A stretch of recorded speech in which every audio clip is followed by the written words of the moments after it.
오늘 우리에게 주시는 하나님 말씀은 요한복음 7장 14절에서 24절까지의 말씀입니다.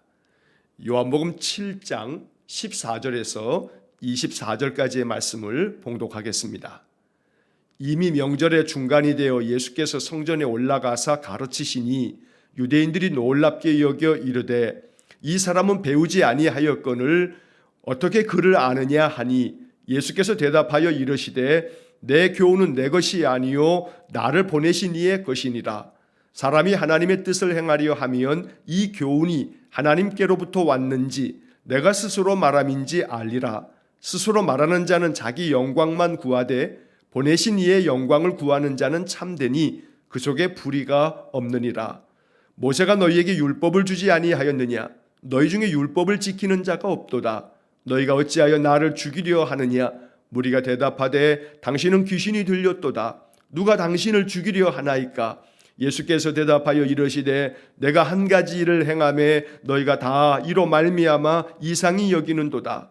모세가 너희에게 할례를 행하였으니 그러나 할례는 모세에게서 난 것이 아니요 조상들에게서 난 것이라.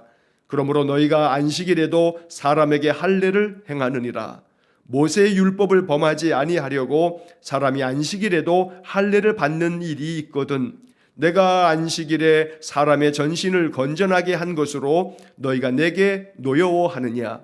외모로 판단하지 말고 공의롭게 판단하라 하시니라. 아멘.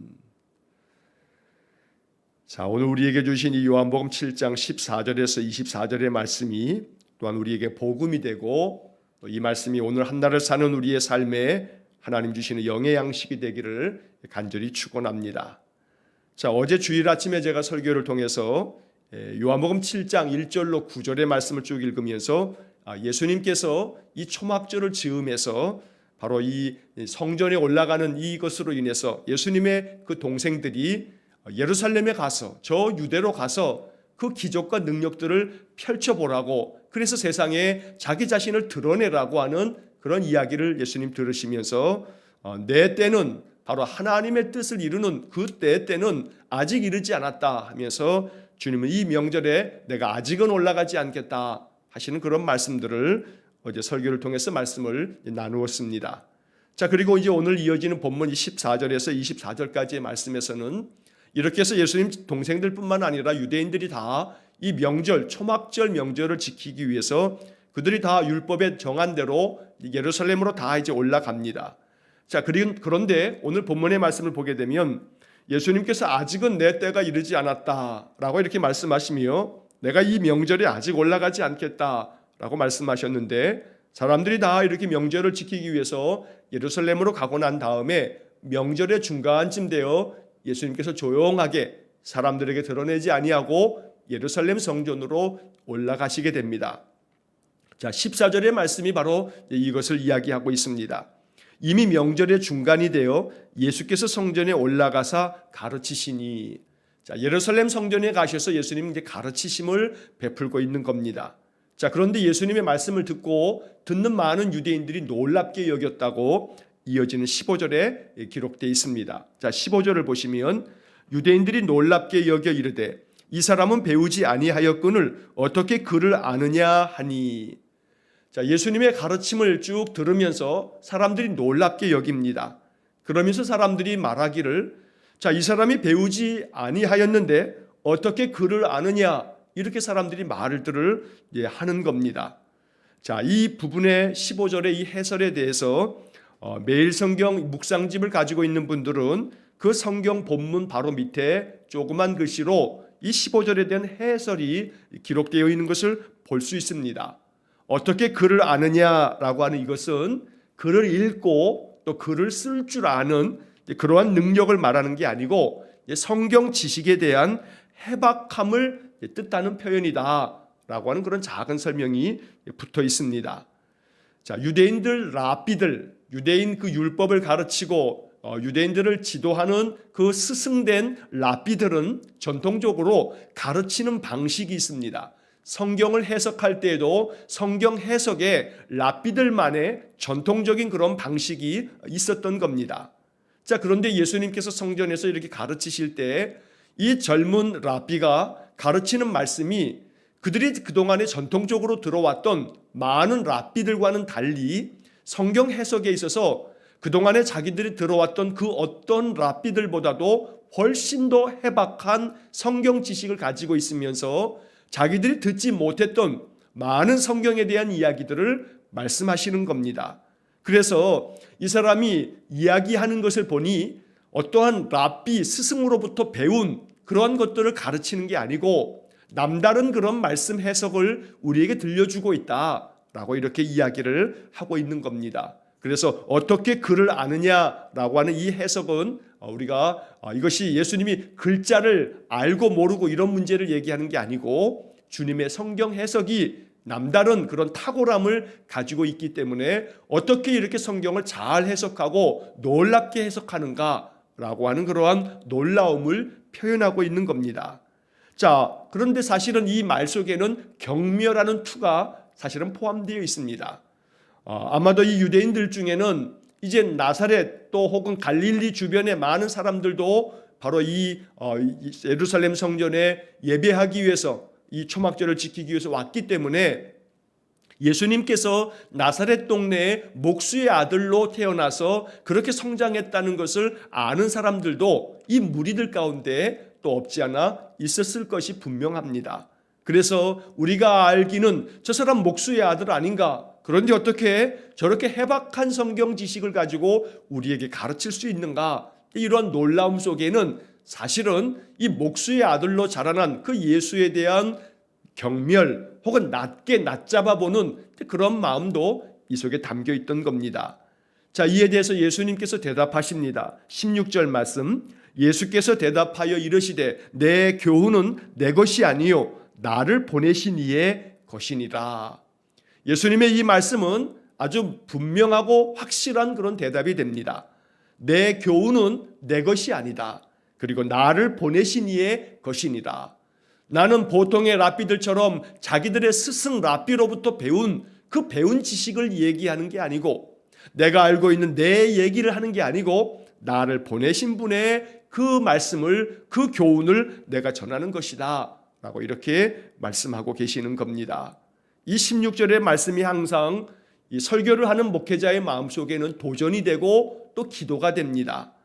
늘 설교를 준비하고 그 말씀을 나눌 때에는 조심스러운 마음으로 또 기도하는 심정으로 이 설교가 이 말씀을 전하는 것이 내 것에서 나온 것이 아니고 그저 내 생각 또 내 이야기 또 세상 이야기를 전하는 게 아니고 하나님께서 말씀하신 것 하나님께서 나를 목사로 세워서 내 입을 통해서 말하도록 하시는 것들을 전할 수 있도록 오직 성경의 말씀만을 전할 수 있도록 그렇게 늘 나는 그냥 통로처럼 사용해 주십시오 하는 마음의 간절한 기도가 목사에게 있는 겁니다.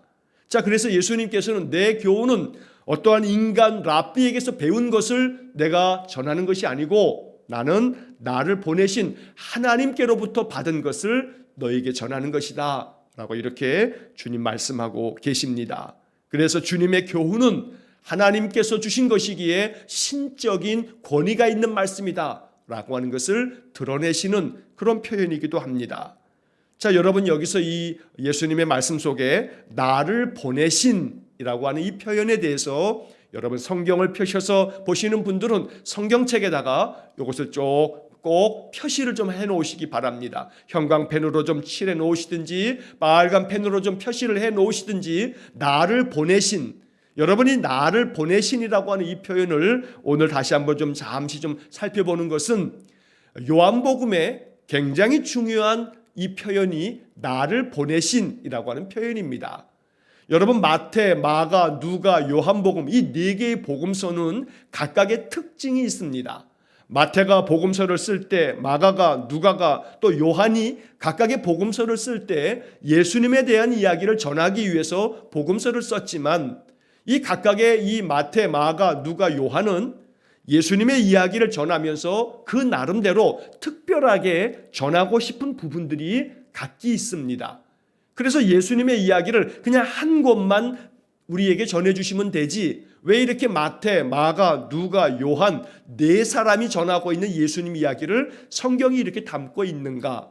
왜냐하면 마태부터 요한까지 이 네 명의 이 저자들은 성령의 감동을 받아 하나님께서 전하도록 하시는 각각의 어떤 특징을 담아서 이 복음서를 기록해 놓은 것이기 때문에 이 복음서의 말씀에는 각 성경마다 중요하게 다루고 있는 그런 말씀들이 다른 것입니다. 자, 요한복음에 있어서 나를 보내신이라고 하는 이 표현은 요한복음의 아주 독특한 그런 표현입니다. 마태복음, 마가복음, 누가복음에는 나를 보내신이라고 하는 표현이 각각 한 번씩밖에 안 나옵니다. 마태복음은 마태복음 10장 40절, 마가복음에서는 마가복음 9장 37절, 누가복음에서는 누가복음 9장 48절. 이렇게 마태, 마가, 누가는 나를 보내신, 예수님께서 설교 중에 나를 보내신이라고 하는 표현이 이렇게 한 번씩밖에 안 나온다는 겁니다. 그런데 그와 반해서 요한복음에서는 자그만치 29번이나 나옵니다. 요한복음 1장부터 요한복음 21장까지를 여러분 쭉 읽으시면서 나를 보내신이라고 하는 표현을 찾아서 계속해서 표시를 해 놓으신 다음에 숫자를 세보면 29번이 나옵니다. 그만큼 예수님께서는 말씀을 전하실 때마다 나를 보내신 이의 뜻을 행하려 하는 것이라고 말씀하시거나 나를 보내신 그런 하나님에 대한 이야기를 많이 말씀하고 계셨던 겁니다. 여기서 우리가 알아차려야 할 주님의 이 말씀의 의도를 우리가 파악해야 합니다. 예수님께서는 요한복음의 이러한 많은 말씀들 속에서 나는 항상 나를 보내신 이의 뜻을 행한다. 내가 말하는 것은 나를 보내신 이의 말씀을 전하는 것이다. 항상 주님의 의식 속에는 나를 보내신 하나님을 따라서, 나를 보내신 하나님의 그 뜻을 따라서 행하는 삶을 나타내 보이셨다는 겁니다. 그래서 오늘 우리는 이 주님의 말씀 속에서 영적 교훈을 얻게 됩니다. 주님께서 말씀하신 것처럼 우리 자신 한 사람 한 사람도 하나님께서 우리를 이 세상에 보내셨고, 하나님께서 나를 내 가정에 보내셨고, 하나님께서 나를 나의 일터로 보내셨다는 것. 그래서 나는 보냄을 받은 자다. 하나님께서 나를 보내셨다라고 하는 그러한 영적 의식을 가지고 살아가는 것. 이것이 말씀에 대한 묵상이고 우리가 이 말씀에 순종하는 삶이 된다는 겁니다. 나를 하나님께서 보내셨다는 그런 의식을 가지고 살아갈 때 우리는 어떤 일이든지 어떤 자리에서든지 그리스도인다운 삶을 살게 되는 겁니다. 그래서 어떤 이들은, 성도들은 이 세상에 보냄을 받은 하나님 나라의 대사다라고 하는 표현도 쓰고 있는 겁니다. 우리는 하나님께로부터 보냄받은 사람들입니다. 그러므로 나를 보내신 하나님의 뜻이 나를 통해서 잘 나타나도록, 나의 삶 속에 나를 통해서 하나님의 마음, 하나님의 뜻, 하나님의 목적이 잘 실현되어지도록 이렇게 보내심을 받은 자다.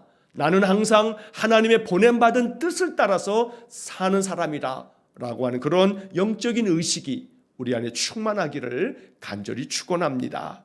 자, 17절의 말씀에서 주님은 사람이 하나님의 뜻을 행하려 하면 이 교훈이 하나님께로부터 왔는지 내가 스스로 말함인지 알리라. 자, 여기 17절도 중요한 의미가 있는데, 사람이 하나님의 뜻을 행하려 하면, 새번역 성경의 번역으로 보면 하나님의 뜻을 따르려는 사람은 누구든지 이 가르침이 하나님에게서 난 것인지 내가 내 마음대로 말하는 것인지를 알 것이다. 이게 새번역의 번역입니다. 다시 이야기하자면 내 이야기가 하나님에게서부터 왔는지 아니면 사람이 자기 자신의 것을 얘기하는지를 구분하려면 하나님의 뜻을 따르려는 사람들은 이것을 구분할 줄 알게 될 거다라고 주님이 말씀하는 겁니다.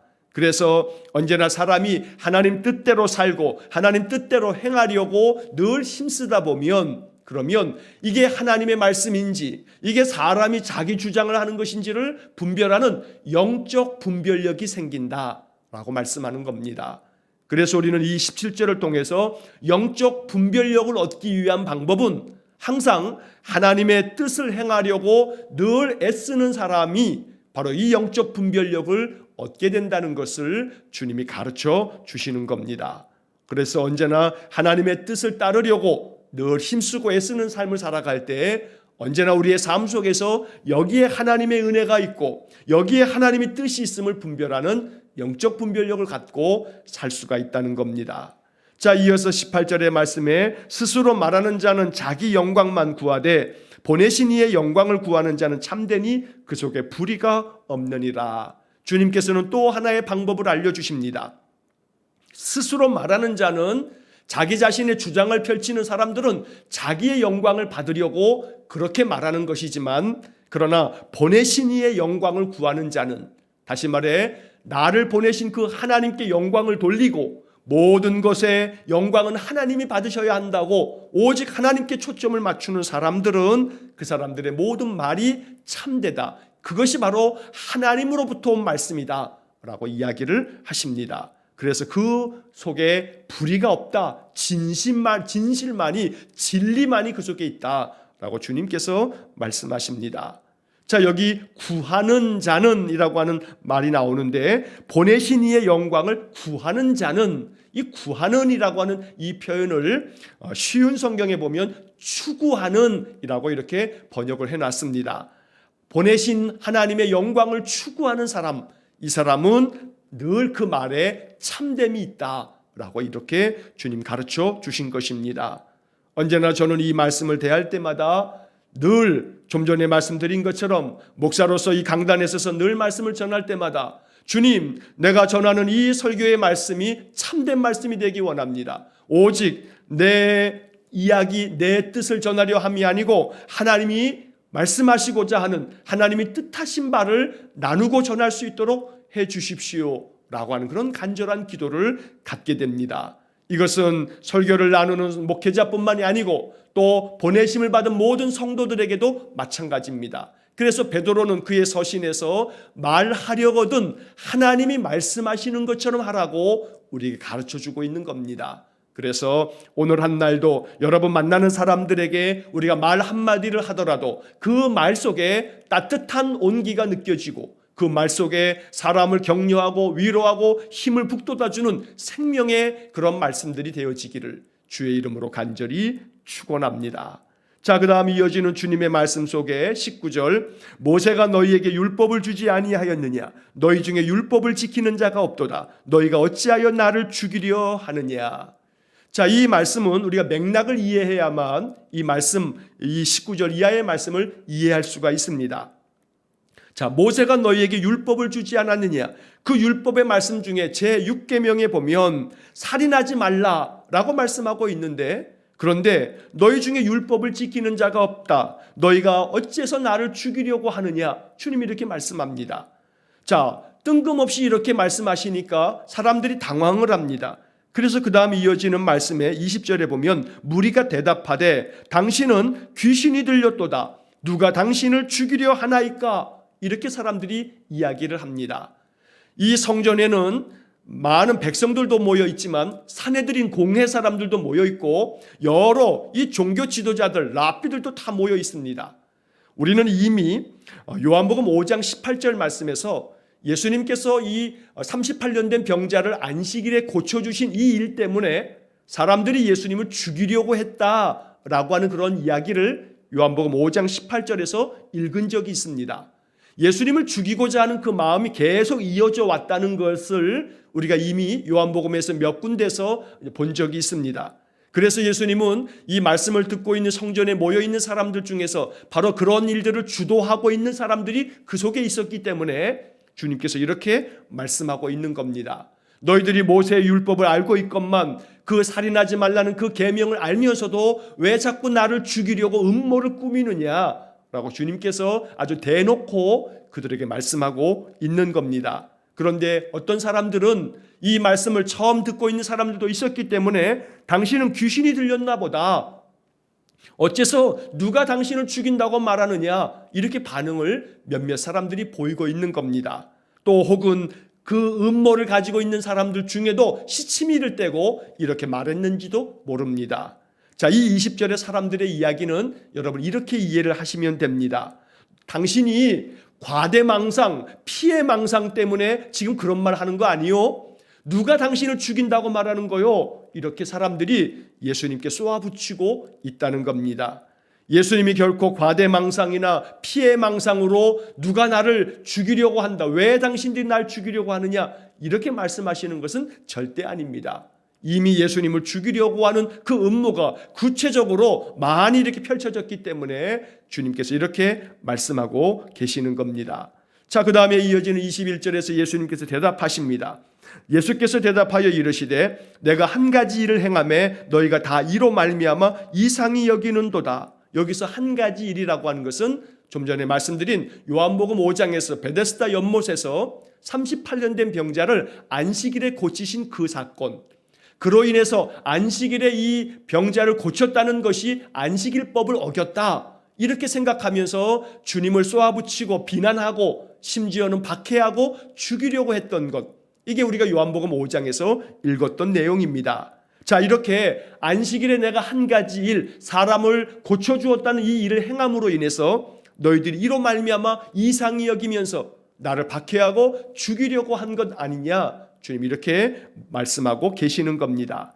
자, 이에 대해서 이제 예수님께서 이어지는 22절, 23절, 24절에 이 이어지는 말씀 속에서 주님께서 이 모든 문제에 대한 아주 중요한 해답을 알려주고 계십니다. 22절, 모세가 너희에게 할례를 행하였으니 그러나 할례는 모세에게서 난 것이 아니요 조상들에게서 난 것이라. 그러므로 너희가 안식일에도 사람에게 할례를 행하느니라.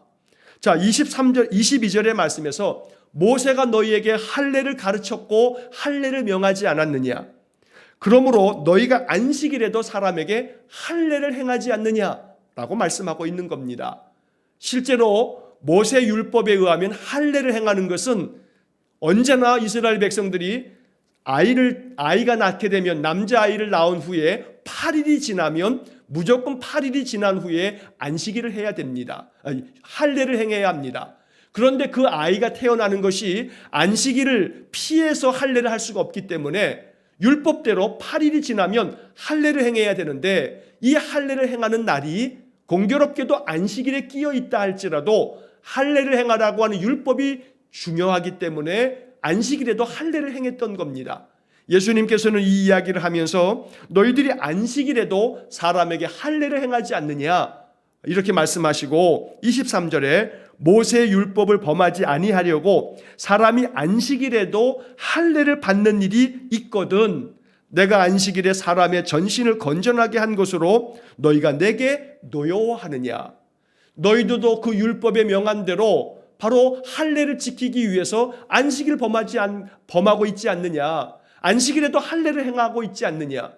그런데 하물며 내가 이 안식일에 사람의 몸을 건전하게 건강하게 회복시키는 것을 했다고 하여 너희들이 나를 비난하고 나에게 노여워하고 화를 낸다면 너희들도 마찬가지로 안식일에 너희들 할례를 행하지 않느냐. 그래서 그들의 행동에 대해서 내로남불, 너희가 하는 것은 잘한 거고 내가 한 것은 잘못된 일이라고 나를 비난할 수가 있느냐라고 주님이 이런 논리로 이야기를 하고 계시는 겁니다.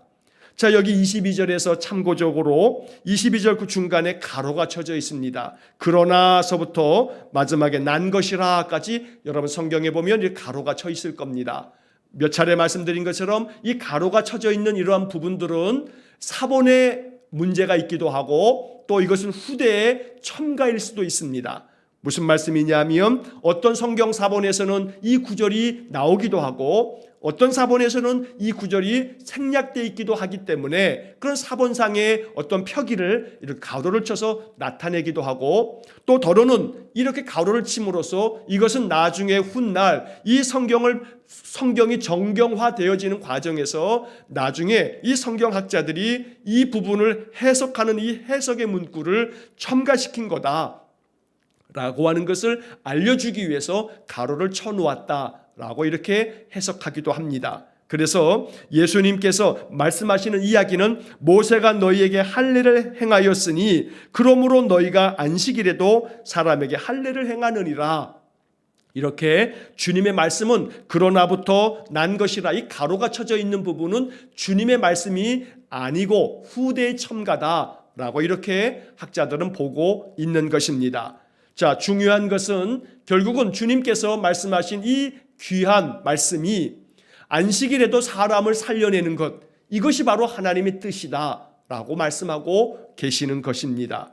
그래서 마지막에 24절의 말씀에 외모로 판단하지 말고 공의롭게 판단하라, 주님이 이렇게 말씀하십니다. 겉으로 드러난 것만 바라보면서 판단하지 말고 그 속을 바라볼 줄 알아야 한다라고 말씀하고 있는 것입니다. 내가 안식일에 사람을 고쳐주었다고 해서 내가 안식일법을 어겼다고 너희들이 나를 맹비난하고 심지어 나를 죽이려고 하고 있지만, 정작 너희들도 할례를 행하기 위해서 너희들도 율법을 어기면서 안식일법을 어기고 있는 것이 아니냐. 그런데 좀 전에 우리 22절에서 가로가 쳐져 있는 이 부분을 다시 한번 보시면, 그런데 할례는 모세에게서 난 것이 아니고 조상들에게서 난 것이다 라고 하는 이런 말씀 속에, 이 조상들이라고 하는 것은 아브라함을 일컫는 표현입니다.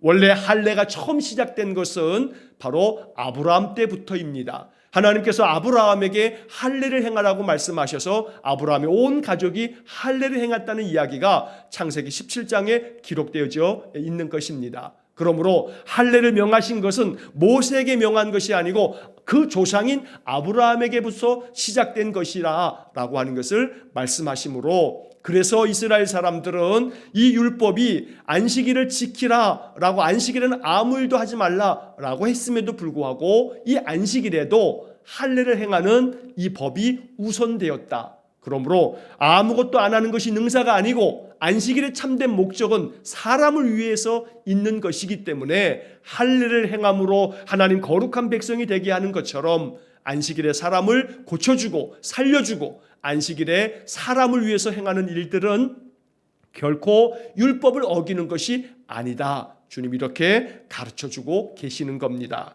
오늘 우리는 이 24절의 말씀 속에서 겉모양만 보지 말고 외모로 판단하지 말고 그 중심을 보면서 공의롭게 의롭게 바르게 판단하라 라고 하는 이 주님의 일침이, 이 말씀을 듣고 있는 많은 사람들, 또 그 중에는 산헤드린 공회에 예수님 죽이려고 모의했던 그런 사람들이 이 말씀을 들었을 겁니다. 그러나 이 말씀을 듣고도 그들 마음에 참으로 참된 회개의 마음보다는 오히려 예수님을 더 죽여야겠다라고 하는 그런 마음들이 그들 속에 더 많이 생겨짐으로 인해서 이제 요한복음 7장 이후의 말씀들을 쭉 읽으면서 우리는 결국은 예수님에 대한 그 적개심이 예수를 죽음으로 내모는 그러한 일들로 이제 이루어지는 것을 우리가 복음서에서 보게 됩니다. 오늘 이 7장 14절에서 24절의 말씀을 통해서 우리에게 주시는 영적인 의미를 마음 깊이 묵상하시면서 본문의 말씀을 다시 한번 천천히 읽으시면서 이 말씀이 내게 주는 영적 교훈에 순종하는 복된 하루가 되시기를 주의 이름으로 간절히 축원합니다. 기도하겠습니다. 사랑과 자비가 풍성하신 하나님, 우리 주님 말씀하신 이 교훈들이 우리에게 깊은 영적 교훈이 되어 하나님의 음성이 되므로 이 말씀 앞에 응답하는 우리 성도들 되게 해 주옵소서. 내 교훈은 내 것이 아니요 나를 보내신 이의 것이라 말씀하신 것처럼 언제나 내가 하나님께로 보냄받은 자임을 늘 기억하여 하나님께서 나를 세상에 보내셨고 가정의 일터로 삶의 자리로 보내셨으니 언제나 나를 통해서 하나님의 영광이 드러나고 나를 통해서 하나님의 말씀이 전하여지고 나를 통해서 하나님의 위로와 소망과 생명의 말씀이 나누어지는 그런 귀한 통로의 사명 감당하는 우리 성도들 되게 해 주옵소서. 또한 간절히 빌고 원하오니 주님, 사람을 겉으로 판단하거나 그 겉모양만을 가지고 참으로 편견과 선입관에 빠지지 아니하고 언제나 그 마음 중심을 살필 줄 아는, 공의롭게 판단할 줄 아는 그런 지혜로운 마음 또한 우리에게 허락해 주셔서 우리 성도들이 날마다 그 삶의 자리에서 언제나 하나님의 의로우심을 나의 삶을 통해 드러내는 귀한 믿음의 삶이 되게 해 주옵소서. 오늘도 한날의 모든 삶을 주님께 의탁하오며 예수님 이름으로 기도하옵나이다. 아멘. 우리 구주 예수 그리스도의 은혜와 하나님 아버지의 극진하신 사랑과 성령의 교통하심이 언제나 나를 보내신 하나님의 뜻을 말씀 속에서 깊이 묵상하고 그 뜻에 순종하는 삶을 살아가기를 소원하는 머리 숙인 귀한 성도들 외와 저들 가정과 온 가족들 위해 우리 성도들의 인생 속에 영원토록 함께 하시길 축원하옵나이다. 아멘.